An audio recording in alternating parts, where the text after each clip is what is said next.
வணக்கம். இன்றைக்கி நம்ம பார்க்க போகிற சமையல் ஒரு சூப்பரான சிக்கன் கிரேவி எப்படி செய்யலாங்கிறத பார்க்கலாம். ரொம்ப சிம்பிளாகவும் இருக்கும். இது கிரேவியாகவும் வச்சுக்கலாம், குழம்பாகவும் வச்சுக்கலாம். இட்லி, தோசை, சாதம் எல்லாத்தையுமே சூப்பராக இருக்கும். வாங்க அதை எப்படி செய்யலாங்கிறத பார்க்கலாம். ஒரு மிக்ஸி ஜார் எடுத்துக்கலாம். இதில் 2 பச்சை மிளகாயை உடச்சிட்டு சேர்த்துக்கலாம். இது கூடவே ஒரு 3 பல் பூண்டு சேர்த்துக்கலாம். சின்ன பீஸாக ஒரு 5-6 பீஸ் வர மாதிரி இஞ்சி சேர்த்துக்கலாம். ஒரு 2 டேபிள் ஸ்பூன் வர மாதிரி பெரிய வெங்காயம் நல்லா எண்ணெயில் போட்டு வறுத்து வச்சுருக்கேன், இதை சேர்த்துக்கலாம்.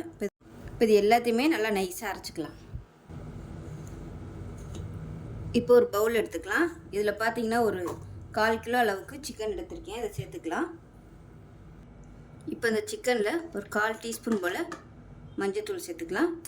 அதில் 1/2 டீஸ்பூன் போல் தனியாத்தூள், அதே மாதிரி காரத்துக்கு தேவையான அளவுக்கு 3/4 டேபிள் ஸ்பூன் அளவுக்கு மிளகாத்தூள், 1/4 டேபிள் ஸ்பூன் உப்பு சேர்த்துக்கலாம்.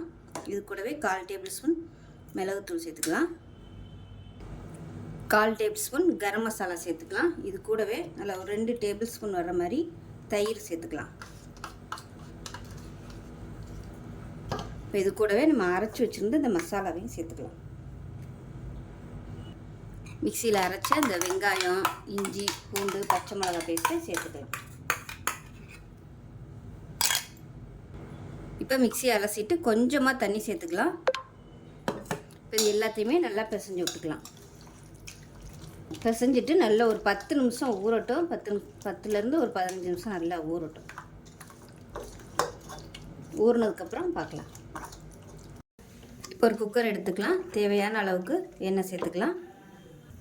எண்ணெய் நல்லா சூடானதும் நம்ம ஊற வச்சு வச்சுருக்கிற இந்த சிக்கனை அப்படியே சேர்த்துக்கலாம்.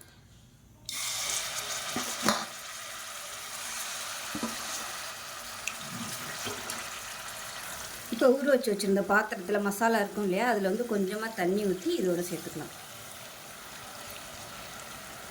இது நல்லா மிக்ஸ் பண்ணி விட்டுக்கலாம்.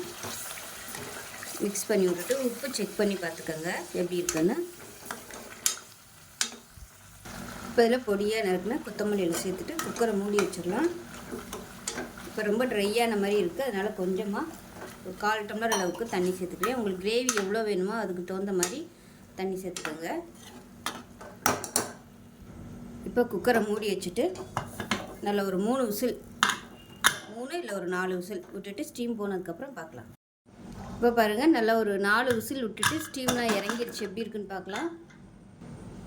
பாருங்கள், திறக்கையிலே வாசனை சூப்பராக இருக்குது, கரெக்டாக இருக்குது பாருங்கள். இதை விட உங்களுக்கு இன்னும் நல்லா கெட்டியாக வேணும்னு நினச்சிங்கன்னா தண்ணியை கம்மியாக ஊற்றிக்கோங்க. இல்லைன்னா கேஸ் ஆன் பண்ணிவிட்டு நல்லா வற்ற விட்டுக்கலாம். இது இட்லி, தோசை, சாதம் எல்லாத்துக்குமே சூப்பராக இருக்கும். செஞ்சு பாருங்கள். செஞ்சு பார்த்துட்டு எப்படி இருந்துச்சுங்கிறத சொல்லுங்கள். வீடியோ பிடிச்சிச்சின்னா லைக் பண்ணுங்கள், கமெண்ட் பண்ணுங்கள், சேனலை சப்ஸ்கிரைப் பண்ணுங்கள், பக்கத்தில் பெல் பட்டனையும் ப்ரெஸ் பண்ணுங்கள். நன்றி.